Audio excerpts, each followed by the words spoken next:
من يهده الله فلا مضل له ومن يضلل فلا هادي له وأشهد أن لا إله إلا الله وحده لا شريك له وأشهد أن محمدا عبده ورسوله صلى الله عليه وعلى آله وأصحابه أجمعين.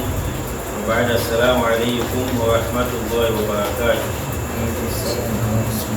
الحمد لله, nous louangeons Allah Azza wa Jalla qui est le créateur des cieux et de la terre. Nous louangeons Allah qui nous a créés pour un seul but, qui est l'adoration. Et celui qui adore Allah Azza wa Jalla sans tawhid, sans aqida, c'est que ton adoration est vaine. Qui est comparable à un élève qui s'en va à l'école, il porte l'atténuation, c'est que voici un élève. Mais dans l'établissement, on ne le reconnaît pas comme un élève. Pourquoi il a posé un acte qu'on l'a exclu? Il a rien de mal avec l'islam. Dans l'islam, il y a des actes que si tu poses, tu seras hors de l'islam. Raison pour laquelle le cours de théorie ou de Aqidah, qui est notre programme de chaque samedi, donc ça c'est la deuxième assise, est très important. Nous témoignons qu'il n'y a point de divinité digne d'être adorée en dehors d'Allah. Et nous témoignons également que Muhammad alayhi salatu wa salam est celui dont Allah a envoyé de venir nous sortir des ténèbres vers la lumière, des ténèbres d'ignorance, des ténèbres du shirk, des ténèbres de la bida vers la lumière. Nous allons continuer avec le livre de Ibn Uthaymin Aqidah al-Sunnah wal-Jama'a, mais plutôt avec son chag Aqidah al-Sunnah wal-Jama'a par Ibn Uthaymin toujours. Rahimahullah, on avait vu une première partie de l'introduction. On va continuer avec la deuxième partie aujourd'hui. Et je nous rappelle toujours que le cours de l'Aqidah, ce n'est pas un cours de course. On va aller très vite. Tout simplement parce que dans l'Aqidah, dans le bloc moyen de théorie, on a besoin de bien comprendre les choses afin de ne pas faire autrement, afin de ne pas tomber dans le shirk. Ibn Uthaymin rahimahullah, il continue dans son introduction en disant فَسَارَ عَلَى ذَلِكَ أُمَّتُهُ الَّذِينَ اسْتَجَابُوا لِلَّهِ وَرَسُولِهِ. Il dit, le livre d'Allah et la sunna du prophète Muhammad, paix et bénédiction sur lui, ummatu, la communauté du prophète alayhi salatu wa salam, sara ala dhalika, yani marche sur cela, sur Allah dit, le prophète a dit. Raison pour laquelle, si quelqu'un est parmi nous, lorsqu'on dit Allah a dit, le prophète a dit, son cœur n'est pas apaisé, ne s'était pas, c'est que celui-ci, wallahi, ça c'est un perdant dans la meilleure des communautés. Ibn Uthaymin dit les gens du Muhammad alayhi salam, ils marchent sur cela, c'est-à-dire sur le kitab et la sunna. Lorsqu'on dit Allah a dit ton cœur est apaisé, le prophète a dit ton cœur est apaisé. Rappelons-nous que lorsque le prophète alayhi salam, il était mort, les gens ne croyaient pas à sa mort. Et on m'a vendu Allah, il a dit celui qui dit que le prophète est mort, il va couper sa tête avec l'épée. Quand il a dit ceci,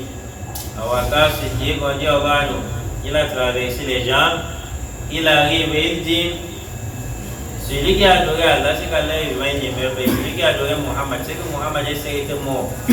Et il récite le verset suivant. Voilà, Muhammad Muhammad n'est rien d'autre qu'un envoyé d'Allah, c'est que des envoyés sont passés avant lui.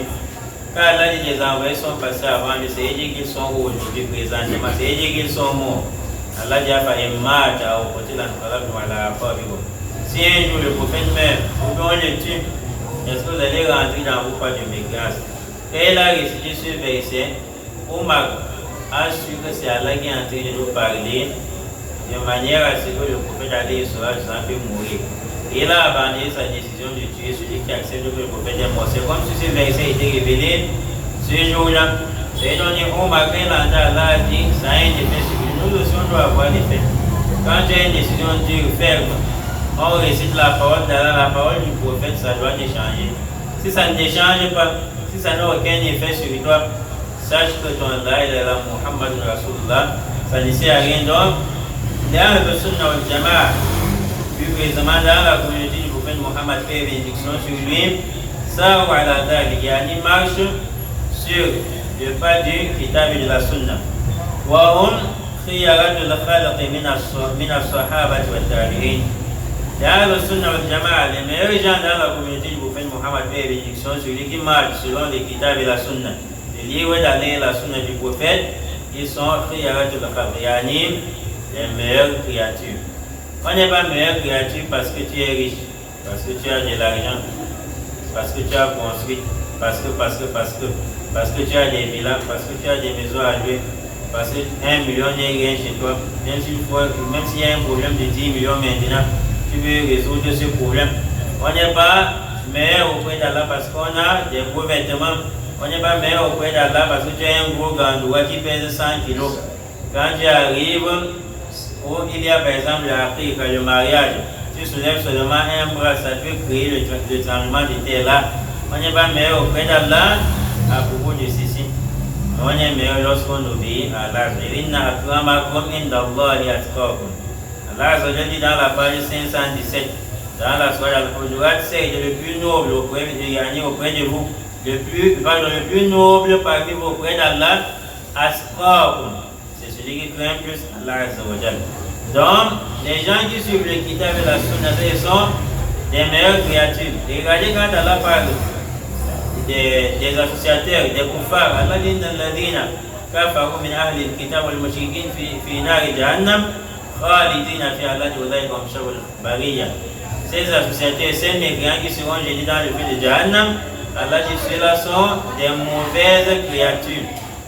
Et quand Allah parle maintenant des croyants, innal ladhina amanu wa amilus salihati, Allah dit ceux qui ont cru en Allah, ils ont bien œuvré, ils auront le paradis. Allah dit ulaika ceux-là sont les meilleures créatures. Bariya, c'est une créature.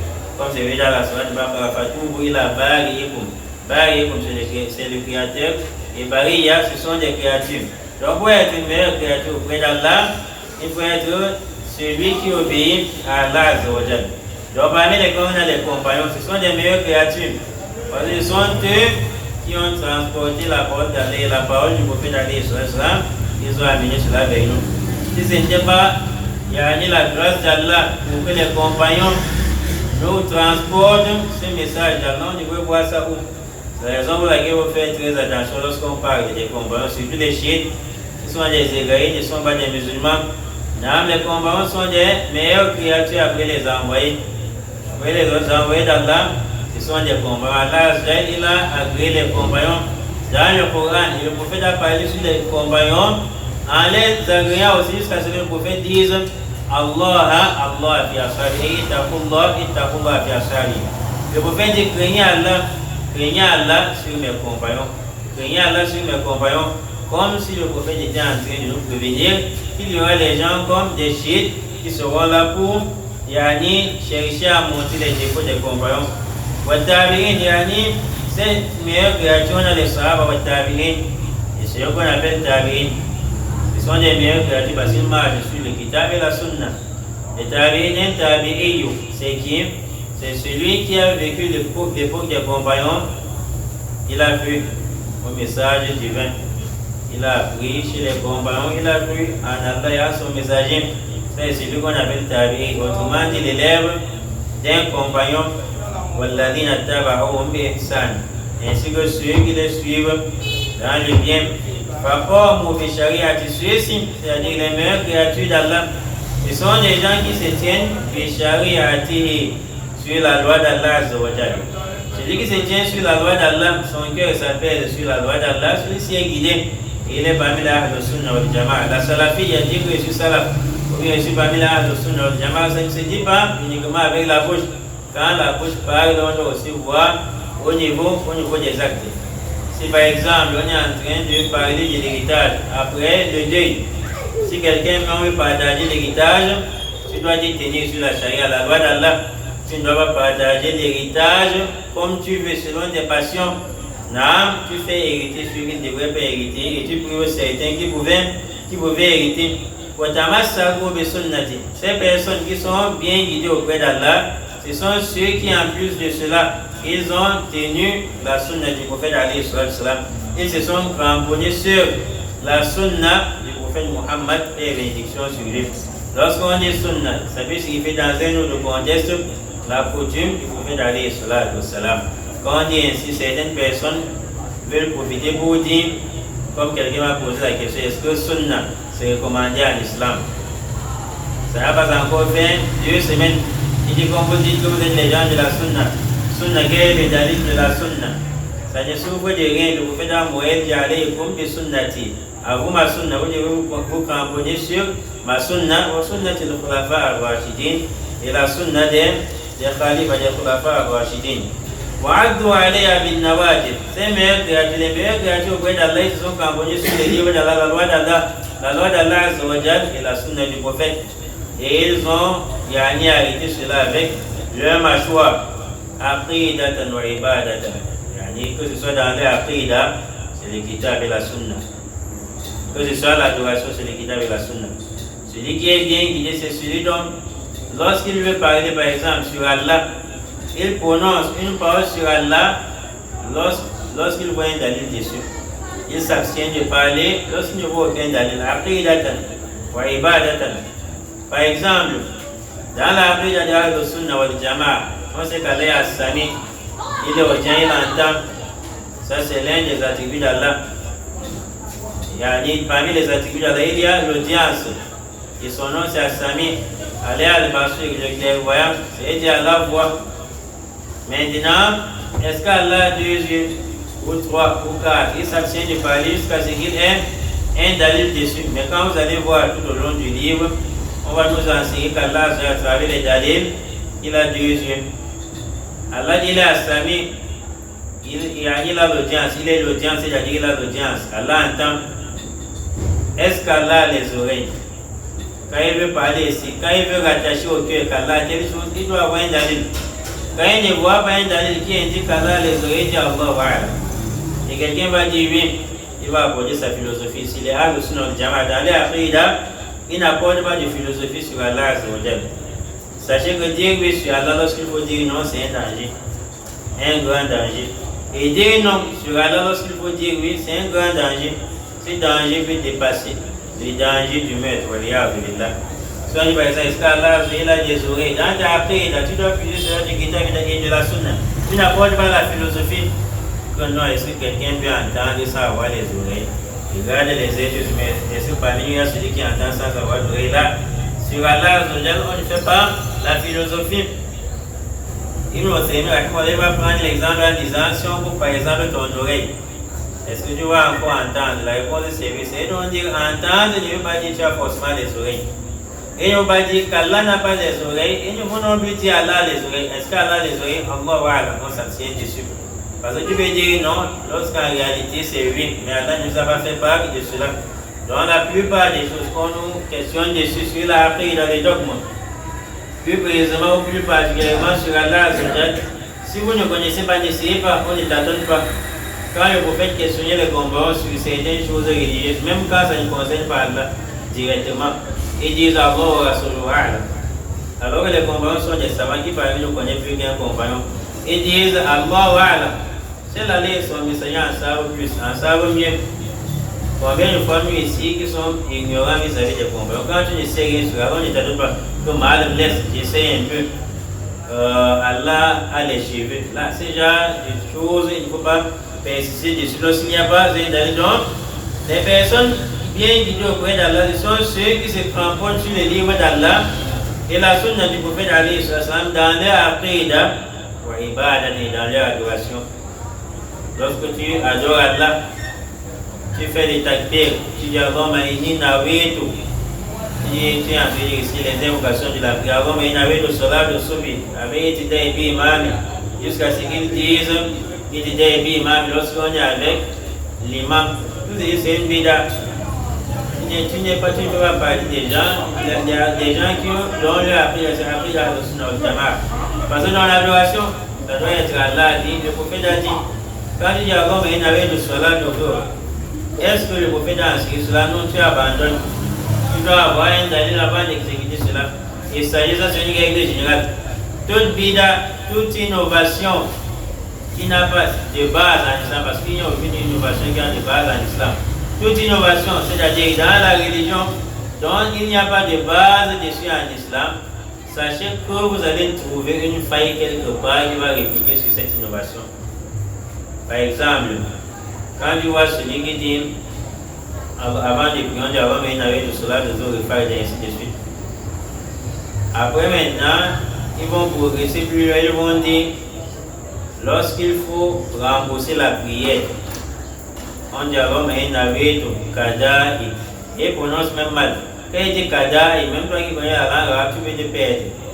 C'est quand tu essaies de méditer dessus que tu essaies de comprendre ce qu'il veut dire. C'est pardon et quand on dit pardon au moment, c'est pardon et il dit kada. Il dit kada, que c'est l'invocation pour lire lorsque tu veux rembourser les prières. Et quand tu vas dans le Coran, qu'est-ce qu'Allah dit? Malheur à ceux qui prient ceux qui négligent leurs prières. Parmi lesquels ceux qui négligent les heures de prière. Donc Allah dit malheur à ceux-ci. Maintenant, toi étant ignorant, tu dis, est-ce que je vais suivre Allah sans négliger les heures de prière lorsqu'il dit malheur à ceux qui négligent les heures de prière? Ou bien je vais suivre mes imams qui m'ont écrit les invocations pour rembourser la prière. Étant déjà donné que tu es en train de constater que les invocations qu'ils donnent lorsqu'on veut rembourser la prière, c'est en discordance avec le Coran, c'est en contradiction avec la parole d'Allah. Allah dit malheur à ceux qui prient, qui négligent les heures de prière.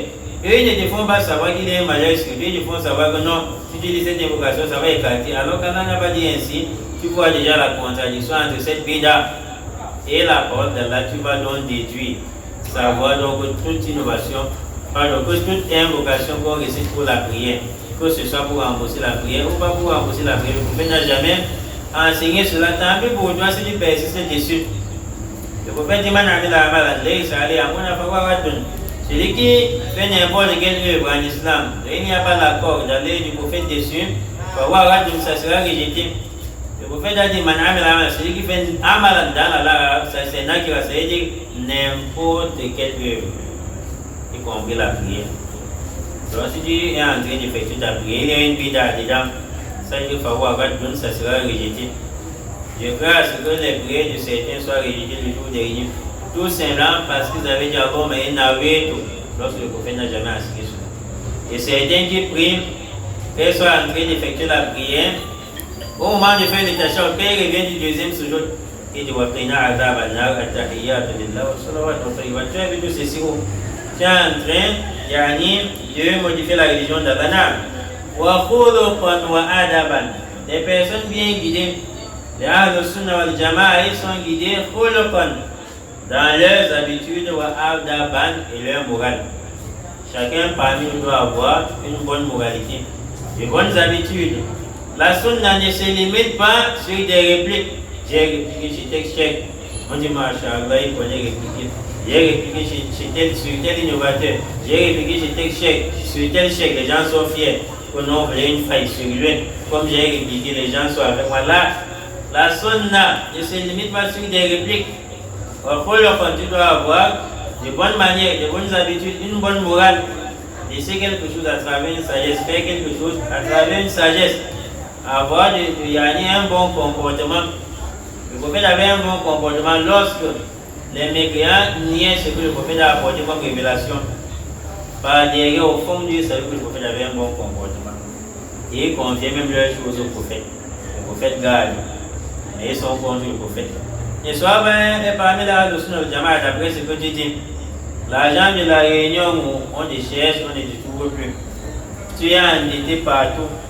Tu n'arrives plus à passer au marché parce que tu es endetté partout. C'est toi qui vois maintenant les gens ne te voient plus là. Ça c'est un bon comportement de celui qui tient la sunna du prophète alayhi salatu wa salam.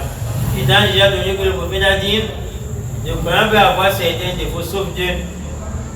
Donc on peut dire que celui-ci est dur avec de l'argent, c'est tolérable, mais ça ne veut pas dire que les gens sont d'encourager cela. Il faut rationner à la maison. Il ne faut pas que quelqu'un soit là, il n'a pas rationné chez lui.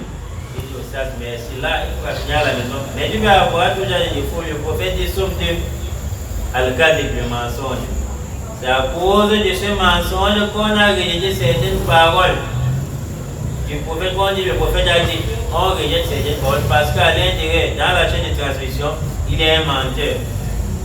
Avec aussi la trahison, je vous fais dire la trahison. Quand tu es parmi la Sunna wal Jama'a, même si tout être humain est fautif, évite le mensonge et évite la trahison. Pourquoi? Parce que quand tu manques, demain tu vas dire Allah a dit, on va dire non, c'est le mensonge. Ou bien si les gens acceptent que c'est ce qu'Allah a dit, on va dire ce que tu traduis là c'est faux. Parce qu'on te connaît dans le mensonge. Tu vas dire le prophète a dit on va prendre cela comme un mensonge. Combien de hadiths aujourd'hui ont été rejetés à cause du mensonge? Parce que dans la chaîne de transmission, on connaît qu'il y a un menteur dedans. Donc, ceux qui sont bien guidés, pas seulement sur les répliques, non, la sunna, haram, bida, shirk, on en a fait. Pas seulement sur l'habillement. Tu t'habilles, pardon, je ne dois pas traverser la cheville. Tu t'habilles, on voit comment ta barbe va bien poursuivre. Tout ceci, c'est la sunna. Et tu dois avoir de bons comportements. Le prophète Ali, lorsqu'il a invoqué Allah dans ses prières, il disait Allah guide-nous vers le bon comportement, car nul ne peut guider vers le bon comportement à part toi. فَصَوْهُمْ الطَّائِفَةُ الَّذِينَ لَا يَزَالُونَ عَلَى الْحَقِّ ظَاهِرِينَ.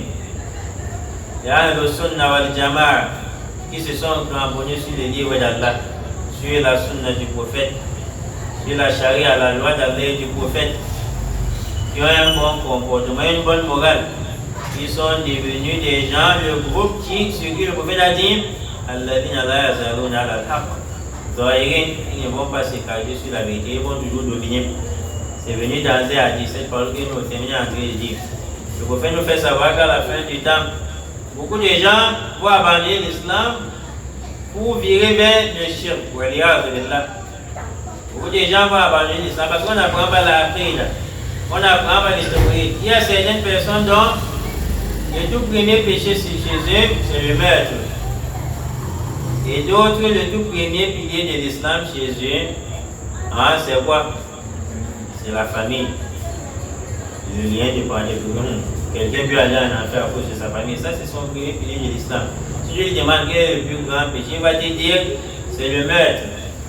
Combien d'imams aujourd'hui soutiennent le 25 décembre, le 1er janvier? Je voudrais nous faire savoir que lorsque Qiyamah se rapproche, les gens vont abandonner leur religion et seront hors de l'islam.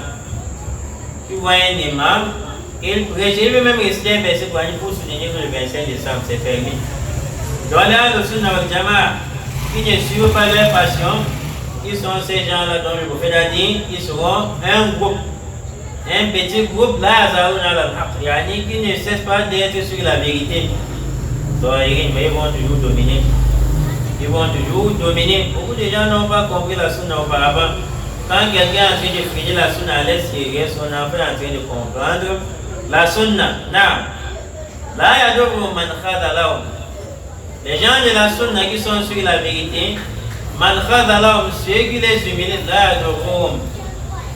ça n'a pas d'effet sur eux. Ça ne les dérange en rien. Ça ne les offense pas.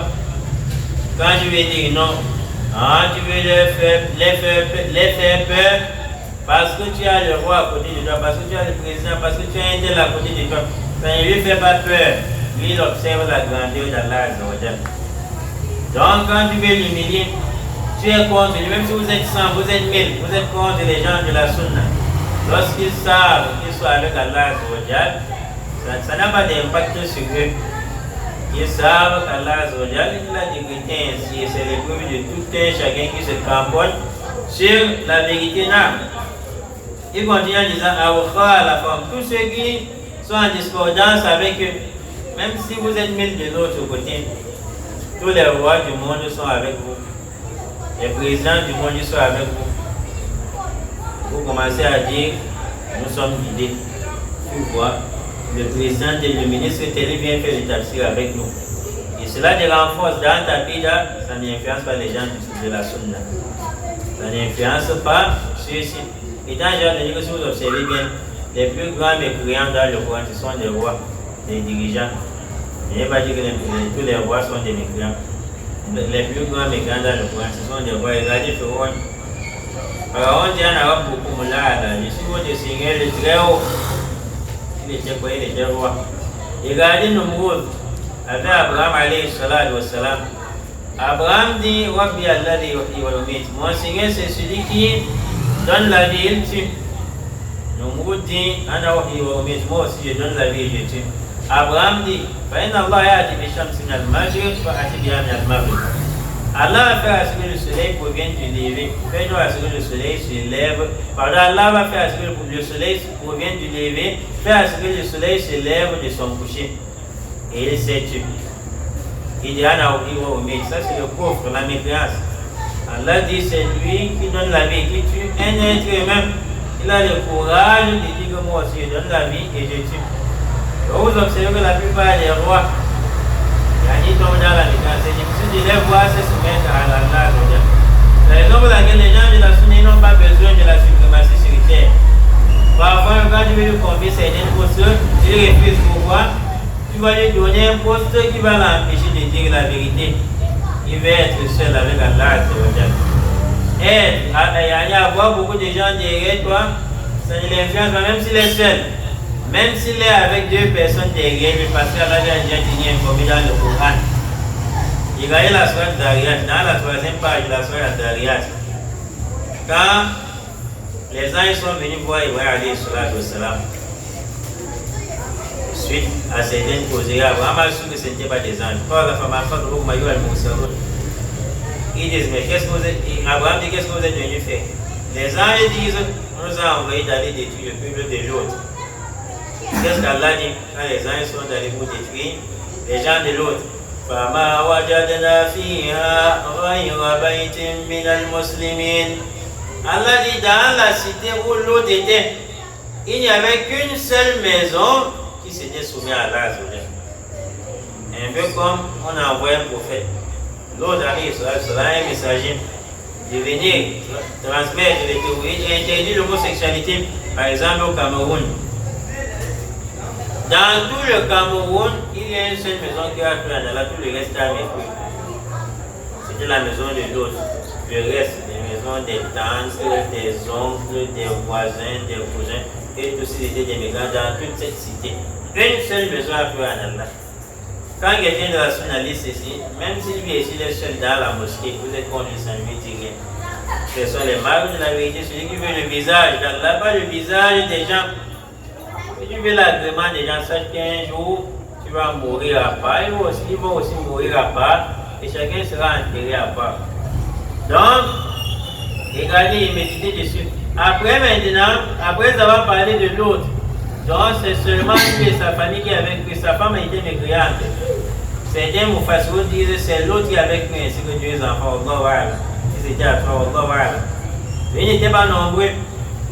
Suite à cela dans la sourate d'Ariyat, Allah dit Moussa, il y a un signe à Moïse. Dans l'histoire de Moussa alayhi salam. Lorsqu'Allah l'a envoyé vers Pharaon, Pharaon s'est détourné.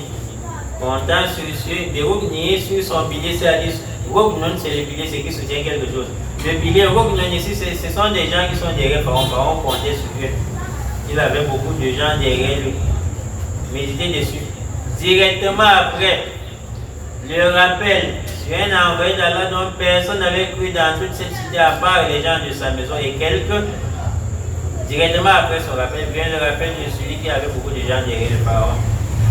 C'est va nous faire comprendre que Seigneur, parce que tu n'as pas beaucoup de gens qui te suivent, qui indiquent qu'Allah est fâché contre toi, qui indiquent qu'Allah ne t'a pas agréé. Et ça va aussi nous faire bénéficier que Seigneur, parce que tu es populaire, tu as beaucoup de gens derrière toi, qui indiquent que tu es guidé. Pharaon avait beaucoup de gens derrière lui, mais il était parmi les pires ennemis d'Allah. L'autre, alayhi salatu wassalam, il n'avait pas assez de gens derrière lui, il n'avait pas atteint 10. Mais malgré cela, il était agréé auprès d'Allah. Donc, ceux qui sont en divergence avec les gens de la Sunna, que vous soyez maîtres, ça ne les influence en rien, jusqu'à ce que vienne la décision d'Allah, que ce soit la mort sur eux ou bien Yawm al-Qiyam, ou ils seront toujours parvenus sur cette vérité sans craindre le visage de qui que ce soit. Ibn Uthaymin continue en disant wa nahnu walillahi alhamd ala atharihim sa'irun. Il dit quant à nous, louange à Allah, nous marchons sur les pas de ses compagnons et de ses tabi'in, qui sont des personnes bien guidées. Et ça nous influence en rien lorsque le prophète est déjà dit alaykum bi sunnati wa sunnati al-khulafa ar-rashidin. Renseignez-vous sur ma sunna et la sunna des khalifes, des khulafa ar-rashidun, comme les compagnons qui vont le succéder après sa mort. Il continue en disant, nous, quant à nous aujourd'hui, par la grâce d'Allah, nous marchons et nous avons la compréhension, selon la compréhension des plus prédécesseurs des compagnons. C'est ce qu'on appelle la salafiyya. Quand on dit la salafiyya, il y a des gens qui disent c'est une bida. Pourquoi ils disent c'est une bida? Ils font l'effort de rejeter le tort sur vous comme on rejette le tort sur eux. Quand tu dis par exemple, avant mais il y avait de solat de Kaza au Kaza, c'est une bida. Quand tu dis par exemple, solat de Fadi, c'est une bida, le prophète n'a jamais enseigné. Et les combats ont été créés avant la venue de ce solat de Fadi. C'est très simple, après il y a des c'est très simple. À l'époque du prophète, il y avait un solat de Fadi. Il n'y avait pas les chiites. Et lorsqu'Allah disait sur les combats, on va dire Allah anhum, ils ont été agréés lorsque le salat du Fajr ne se lisait pas à cette époque. Laisse-moi donc suivre les pas de ceux dont ils ont été agréés auprès d'Allah lorsqu'ils ne lisaient pas le salat du Fajr. Allah les a promis le paradis sur terre, ils ne lisaient pas le salat du Fajr. Ils ne lisaient pas Allah, mais ils n'avaient tout le long de la prière. Ils ne pratiquaient pas la bida. Quand ils disent telle chose, c'est la bida. Les gens de la bida maintenant, ils veulent aussi faire des répliques sur nous. Ils disent comme vous dites salafiyya. C'est une bida aussi. Même les savants contemporains, ils sont unanimes que salafiyya, ça existe. Salafa, c'est le verbe précédé. Salaf, c'est le commandement de notre de khalaq et de salaf. Salafa, c'est ce qui a précédé. C'est un verbe qui indique ce qui a précédé. Lorsqu'on dit salafiyya, c'est-à-dire salafiyya par définition, d'une manière très simple, c'est la pratique de l'islam basée sur la compréhension des plus prédécesseurs, la salafiyya. Et il y a ce dalil dans le Coran. Et dans l'histoire de Yusuf alayhi salam, lorsqu'il est en train de réunir le shirk, il dit wattaba'tu millata aba'i. Je suis la voie de mes parents, les Ibrahim, les Ishaq. Et je suis la voie de mes parents. Cheikh Fawzan Hafidhahullah, voici le dalil qui indique qu'on peut se baser, on peut suivre les plus prédécesseurs, qu'on a la certitude sur eux, ils sont morts étendus. Comme le compagnon, dans la salafiyya est connue. Si tu dis maintenant non, je veux le verset où on a mentionné salafiyya. C'est souvent comme ça, non? On veut le verset où on a mentionné salafiyya. Je vais dire, est-ce que la bière est interdite? Qui répond? Est-ce que la bière c'est haram? Si ce n'est pas haram, vous apportez les casiers ici. Non, est-ce que la bière c'est haram, cher président Allah? Non. La bière c'est haram. Toyez. Deuxième question, est-ce que champagne, les champagnes qui ont de l'alcool, est-ce que c'est haram? Non. C'est haram. Si quelqu'un de la vie a été dit, vu le verset qui indique salafiyya, il dit, est-ce que les champagnes alcoolisés là, est-ce que c'est haram? Est-ce que la bière c'est haram? Ils vont dire, il n'y a point de doute. Il dit, montre-moi un seul verset qui a dit la bière c'est haram. Il n'y a aucun verset qui a appelé le nom de la bière. Il n'y a aucun verset qui a appelé le nom des champagnes qui possèdent de l'alcool. Il lui fait donc savoir que le chemin que tu as emprunté pour connaître que la bière c'est haram, c'est le même chemin qu'on emprunte aussi pour connaître que la salafiyya c'est islamique. C'est ce qu'on appelle yani al-tatabbu et istiqra. Tu lis un dalil, ça va accoucher de compréhension. Il n'y a aucun verset qui dit la bière c'est haram, mais quand tu lis un verset coranique, tu comprends déjà que ça généralise. Donc comme quand tu lis où Yusuf dit wattaba'tu millata aba'i, je suis la voie de mes parents, c'est-à-dire qui était Abraham. Et Abraham, Allah dit wattaba'tu millata hanifan. C'est celui qui était sur la voie, qui a sur la voie du pur tawhid, qui a conduit tout l'échec, qui a rejeté l'échec. Donc quand tu lis les versets, on va savoir que la salafia, c'est une expression qui est correcte en islam. Le mot le vin, c'est pas synonyme de la bière. Là, le vin, c'est pas synonyme de la bière. Ah, vous dites synonyme de la bière, oui. Parce que vous dites qu'il n'y a pas le mot qui parle de la bière dans le Coran. Il y a un verset qui généralise, mais il y a le mot bière. Oui, c'est ça que je veux savoir. Entre le vin et la bière, est-ce que c'est pas la même chose? Ah, ça a des noms différents. On dit vin rouge, c'est la bière rouge. Tout ce qui fume, quand on dit le vin, ça veut tout ce qui fume. Non, moi je n'ai aucun boulot à cela. Il est en train de dire que ces noms-là, peut-être en 2026, on va encore sortir une touche. Un autre vin qui va porter un autre nom. J'ai seulement pris un exemple particulier sur la bière vin. Il y a d'autres noms qui ne sont pas bières. Moi, je ne suis pas un buveur pour connaître tous ces noms. Il y a d'autres noms. Dans ces noms-là, on va dire un seul verset coranique, ça va porter tous ces noms. C'est ce que je voulais faire comprendre aux gens. Allah dit, حرمت عليه يا أيها الذين آمنوا إنما الخمر والميسر. Allah dit khamr. Khamr en arabe, c'est le vin. C'est le vin, c'est qui rend ivre. Mais Allah n'a pas dit c'est de la bière, il a dit khamr. Et le prophète a fait le tafsir, tout ce qui peut dire rendre ivre, ça rend dedans. Cheikh Wazal al-Bali dit Taghyir al-asma la yughayyir al-haqa'iq. Changer les noms ne change pas la réalité de la chose. Donc si on veut, on prend la bière, on met joli jus, ça va demeurer haram.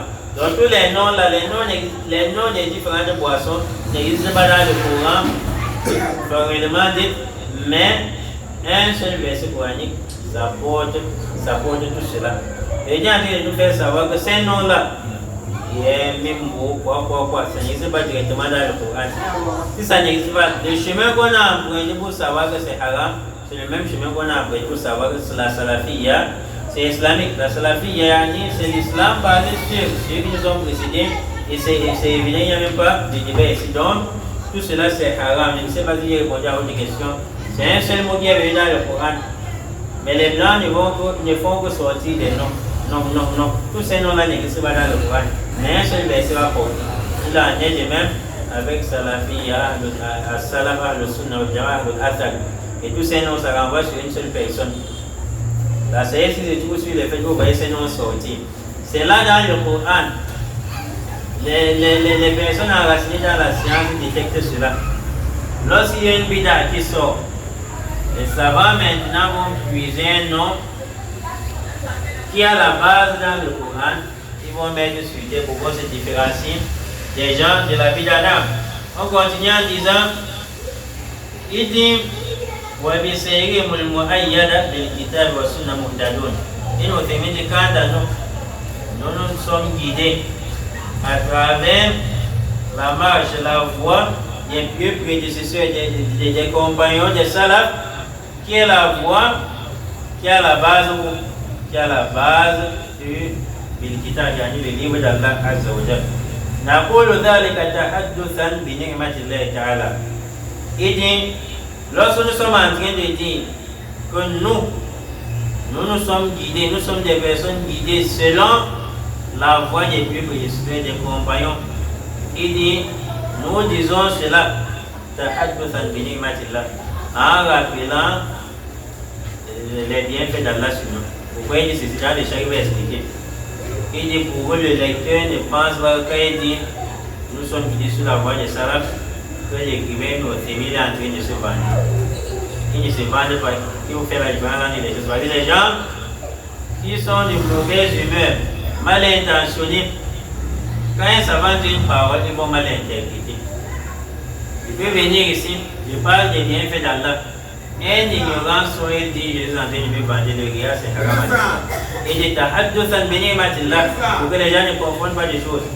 Nous, quand il dit nous sommes des gens de la sunna qui fonctionnent, qui suivent les pas du prophète alayhi sallam, ainsi que ses compagnons. Pourquoi quelqu'un ne dise vous mettez les gens en affaire? Ils le disent souvent, non?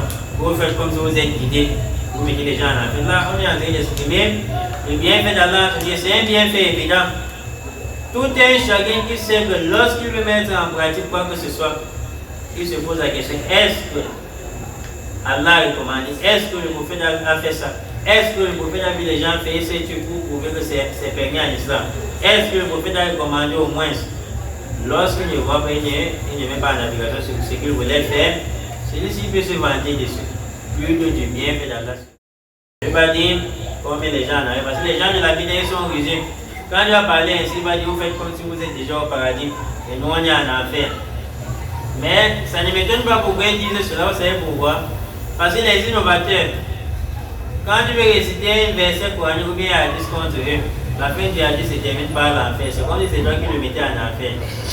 Comme par exemple, on dit, فَإِنَّ كُلَّ مُحْدَثَةٍ بِدْعَةٍ وَكُلَّ بِدْعَةٍ ضَلَالَةٍ وَكُلَّ ضَلَالَةٍ فِي النَّارِ. Vous faites toute innovation, c'est quoi? Voilà l'égarement. Et tout égarement mène où? En enfer. Or, il est innovateur à l'instant T. Quand la terminaison se mène en enfer, c'est-à-dire son Dieu la mène en enfer. C'est comme si tu disais, il y a un interprète qui transforme cela dans sa vie. C'est comme si tu disais, toi tu es en enfer. Et regardez par exemple le shirk, les innovateurs, les innovations les amènent souvent à tomber dans le shirk. Quand tu veux lire un verset coranique qui parle du shirk, qui réplique contre les innovateurs, regardez la fin.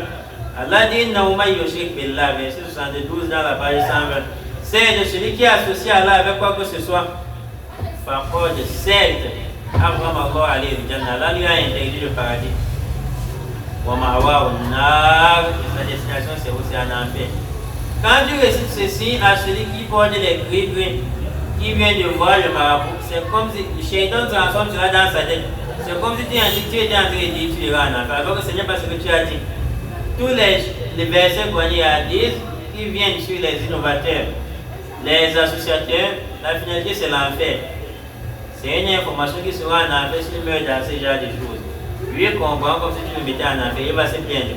Vous faites comme si vous êtes bien guidé. C'est comme la game au féminin, il met la barrière ici, il dit quand nous disons que nous sommes cramponnés sur la sunna, quand nous disons qu'on ne suit pas les passions, alhamdulillah, on n'est pas en train de nous vanter.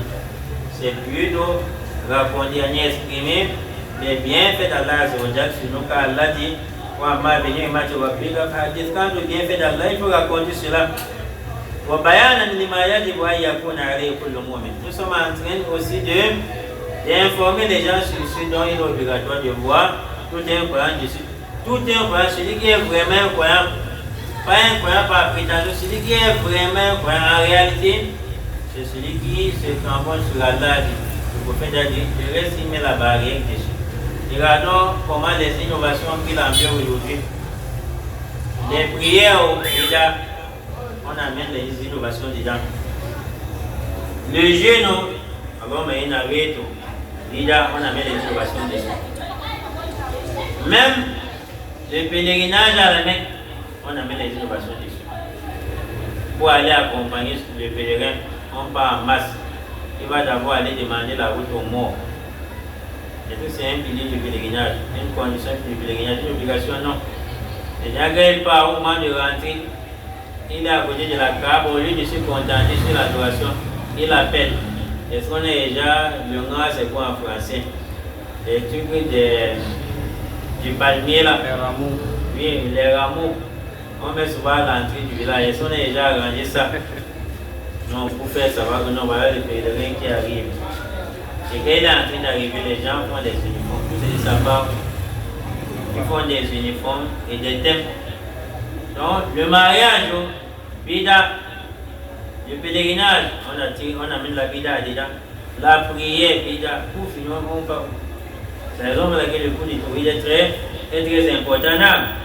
Et nous terminons, il dit ونسأل الله تعالى أن يثبتنا وإخواننا المسلمين بالقول الثابت في الحياة الدنيا وفي الآخرة.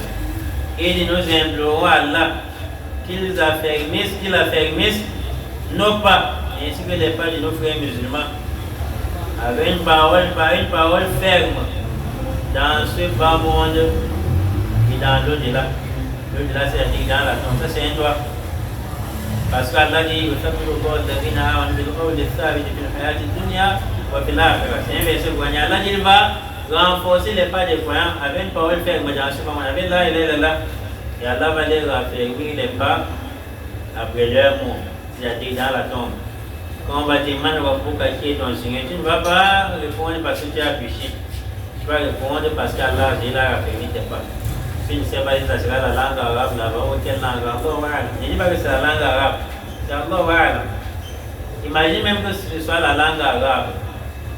Est-ce que c'est tout le monde qui comprend l'arabe? Non. Et quand tu as seulement l'image de l'ange, l'ange est robuste. Ça peut te faire peur. Donc, sauf seul Allah peut te raffermir les pas. Il dit, il implore Allah qu'il ne raffermisse nos pas dans ce moment. Après la mort, il dit,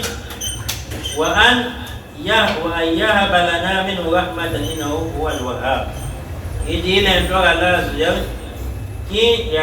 qu'il nous accorde sa miséricorde. Parce que nul parmi nous ne peut avoir la foi sans miséricorde. Alors, nul ne peut croire en Allah sans que cela ne soit pas la condition d'Allah. Je ne vois pas aujourd'hui dans la mosquée, tu penses que tu vas mourir dans la douleur. Je demande l'aide d'Allah. Parce que demain, tu peux finir par virer. Peut-être si les élections, tournent mal. Les gens se dispersent, ça pourrait être la cause de l'égarement de certains. Certains vont se séparer des savants pour dire bon, comment ils vont abandonner l'islam. Il invoque Allah qui nous accorde sa miséricorde. Il dit que c'est Allah al-Wahhab, le grand donateur. ولأهمية هذا الموضوع وتفرق أهواء الخلق فيه أحببت أن أكتب على سبيل الاختصار عقيدتنا عقيدة أهل السنة والجماعة. Il dit c'est tout simplement parce que c'est à cause du fait que ce thème soit très important et du fait que les gens suivent leurs passions, les passions soient diverses dans la aqida, qu'il a aimé écrire un livre d'une manière résumée. Il est écrit d'une manière résumée, il n'a pas été trop long dans les détails. Un livre qu'il a surnommé Aqida Ahl Sunnah wal Jama'a, la aqida, le dogme. Ce qu'on va rattacher dans le cœur des gens de la Sunna wal Jama'a et du groupe qui se rassemblent sur la vérité. Et cette aqida, c'est pour il va définir pour chuter. Il dit la aqida de Sunnah wal Jama'a, c'est le livre, c'est le titre du livre qui est quoi? وهي الإيمان بالله qui est la croyance en Allah وملائكته ses anges وكتبه ses livres ورسله ses envoyés واليوم الآخر le jour dernier وبالقدر خيره وشره et au destin la croyance au destin le bon et le mauvais سائلا الله تعالى أن يجعل ذلك خالصا لوجهه. Il dit il invoque encore Allah qu'il fasse à ce que qu'écrit ce livre de Aqida al-Sunnah wal Jama'a que ce soit uniquement pour chercher son visage. Et il invoque encore Allah pour l'ikhlas. Et on dit même l'ikhlas, la sincérité, Allah doit te soutenir. Il dit, Mouafiqan al-Maghdati. Il souhaite à ce qu'Allah fasse que ce livre soit en concordance avec ce qui attire l'agrément d'Allah, nafi'an li-ibadi, et qu'Allah fasse à ce que ce livre soit profitable à ses serviteurs. Inch'Allah, on a terminé avec l'introduction. Prochainement, on va prendre le charge de son introduction où il va détailler les trois types de théories. Et il va nous faire savoir que certaines personnes disent que c'est sur le Sunnah wal Jama'a, c'est une bida, une innovation. Il va apporter les dalils et les commentaires dessus. Et certains disent souvent que c'est aussi la bida, il va apporter les dalils dessus. On va s'arrêter ici. Wallahu a'la wa a'lam. Subhanaka Allahumma wa bihamdik. Ashhadu an la ilaha illa anta astaghfiruka wa atubu ilayk. وآخر دعوانا الحمد لله رب العالمين.